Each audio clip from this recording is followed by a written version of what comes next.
What's good, everybody? It's UturnCrobat here. You're turning into you today with another ICBA League battle. But before we get into anything, please make sure you subscribe to the channel. Please make sure you leave a gigantic like on this video, on this battle. Now, we're going up against the ICBA founder, Jonathan. And he has a rather threatening roster. I'm not going to go through his roster or anything like that. This was just kind of an embarrassment. I'm just going to throw it out there that it kind of was just a bad battle on my part. As you're going to see in the battle, I did make some horrible misplays and everything like that. But let's just describe who I am bringing at least.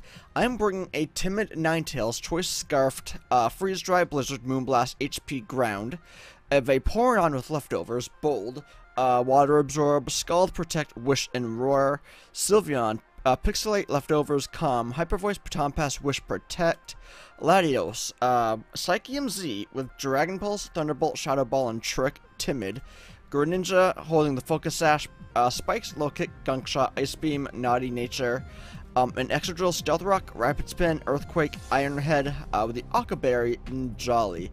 Now looking at his team, honestly, he has two mons that could really be I was gonna say sashed. That could be scarfed and be potential leads in the Jirachi and that Jolteon. Obviously, I wasn't sure who he was going to be leading with, but let's just get into the battle. I honestly figured as much. That I obviously figured he wasn't going to be leading with the Jolteon, only because we do have that Excadrill in the back. He wouldn't have been able to Volt Switch out, honestly. And it's a real shame that I didn't perform better in this battle, because I was under the weather. I did tell Johnny that, because he was the owner of the ICBA, or founder, whatever. But I wanted to actually do well in this battle, but I did lead Greninja only because I knew that the spikes were crucial in this battle. I really needed to get chip damage on his entire team, and the thing that is sad is that seeing Jirachi outspeed me that first turn, I didn't think that Jirachi was scarfed. I was like, oh, okay, Jirachi outsped me, okay. That's fine. Like, I didn't, like, question it or anything. I honestly just didn't think, oh, moron, Jirachi's scarfed. I didn't really think of it until later on in the battle, you know, when it was already too late. And so, it was just really, really unfortunate. And I know that I do make some questionable decisions in this battle. I mean, I do make, what, maybe like a couple good plays, so, I mean, at least that, but you're obviously going to have your good days, you're obviously going to have your bad days, and unfortunately, on the day that was bad for me, it had to have been against, someone who I felt I really needed to win against, the, owner of the ICBA, or one of the owners, or whatever, not even sure. I know he's, like, the founder, but anyways, that's besides the point. The point is, I am playing pretty damn bad, because I could have easily, and after my assistant coach watched this battle, he pointed out some of the flaws that were in the battle, and one of the flaws was that I could have scouted many times to see what that scarfed Rachi was going to do, and I could have just kind of played on that. If I knew Rachi was going to go for U-turn, whatever, I could have played on that and went into like Excadrill or, you know, something. I could have got my rocks up sooner. It's just really a shame that I just didn't perform that well. And I know that he does have Jirachi that could eat up those hyper voices, and that was part of the problem, because I mean, it really wasn't part of the problem, but it was part of the bad decision making on my part, because if I knew he was gonna go into Jirachi on a hyper voice, I could have doubled out and everything would have been fine. I could have had momentum and everything just would have been peachy. But I didn't make those plays, you see, and it was rather unfortunate. And you see how much that drop kick fucking does, and I'm going to Baton Pass because I figured he was going to be switching out, but he doesn't. So because I have Latios in the way, at that point in time, I did figure he was going to switch out, and so he does. I'm going to be making another double and going into Sylveon, and this was part of the bad decision making. I could have easily just went for like a baton pass or I don't know, something, but no one really on my team wants to get hit with a surf. I mean, maybe Latios, but at the same time, a Primarina gets Ice Beam, so that would have been a problem. But I guess that wasn't a too bad of a play just to wish, because at least I can get my HP back. But I wanted to go for the Hyper Voice on the Primarina because I figured I could eat one attack, get my HP back. But I am relatively glad that I am getting some Hyper Voice chip damage on the Jirachi, because at least I am wearing down this Jirachi, who is sashed, and it is a problem. And as you're going to see later in the battle, I do make one huge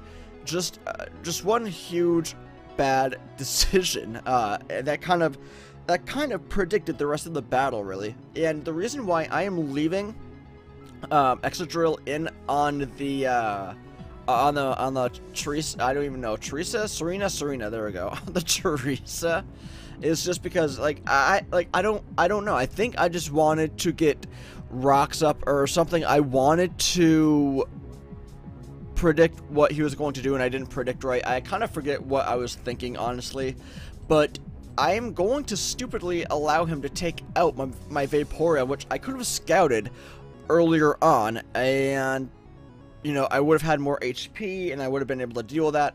But this Assault Vest Kecleon is literally the death of me.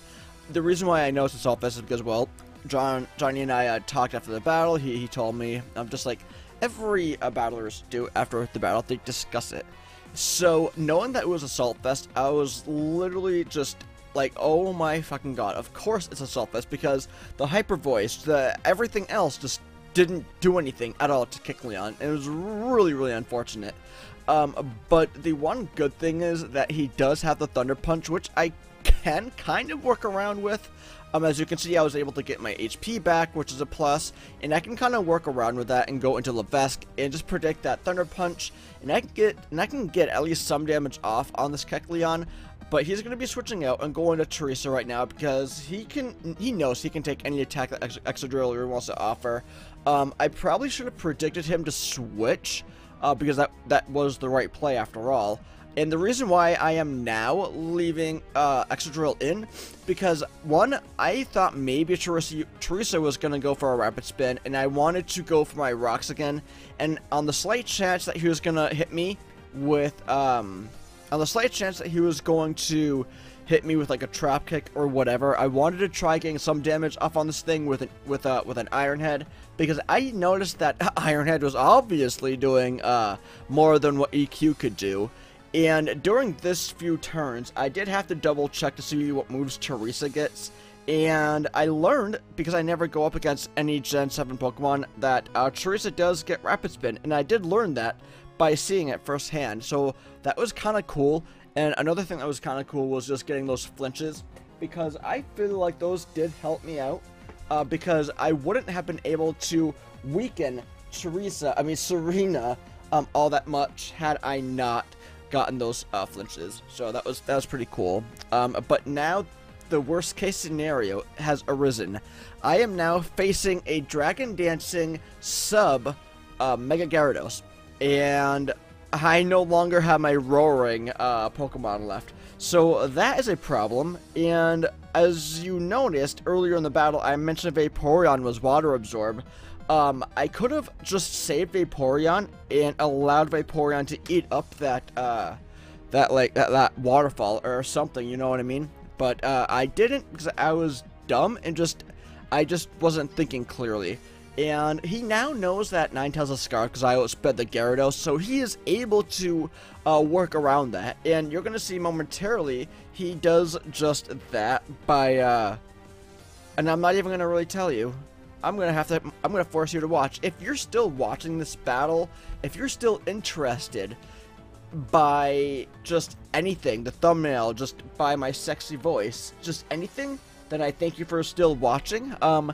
Because I want you to see what happens later on in the battle, so I can actually talk about it. It's actually right here. He is in fact going to be living off this fucking blizzard, because it is Assault Vest after all, and we lose our Scarf. Meaning that with the HP ground that we have, we are not able to outspeed Jirachi. We are not able to outspeed a Jolteon, because that is who he has left. So, I mean, he has those two and one other mon, I forget who, but it was rather unfortunate that I didn't work around that. I didn't really predict him at all to go for a knockoff. Had I done that, I could have had my Scarf Ninetales still on the team, and I potentially would have won. Potentially, maybe not, but I know that from the range Jirachi was at, would not want to live in HP ground. The Jolteon, from what I knew, wasn't Scarfed, so I could have used that. And I used my Z trick just now to raise my speed, because that is what it was there for. And I don't know what I was thinking. I honestly thought from that range, well, I didn't really think. I was rather hoping and praying that from that range, a Thunderbolt, a non-stab Thunderbolt from Latios is going to OHKO that Primarina from full, because I was dumb. And I know that at this point in time, the battle is just long gone. You know, I just officially lost. And it sucks, because this league isn't like a throwaway for me. I am paying more attention to the WPE, because at least in that league, the Pokemon that we have drafted are actually ours. Whereas in this league, we kind of just picked it up. I'm not saying anything bad about the league by any means. I'm just kind of throwing the point out there that I did try winning this battle. Honestly, I did. Even though it may not look it, I honestly did at least try to win, and I wish it had gone better. I honestly do wish it went better. But hindsight is always 20/20, meaning had I known what some of the sets were, or how horrible I would have played, then like I would have gone back in time and been like, Brad, you really need to focus, or some shit like that, you know what I mean? But I think I'm going to be ending it right here. If you guys enjoyed seeing me lose horribly, or if you enjoyed seeing me make some of the worst plays possible, then please make sure you leave a like on this video. Please make sure you subscribe to the channel, because all that support, it really does help me out. But I think I'm going to get the hell out of here. I hope all of you have a great day, and I'll catch all of you all on the flip side.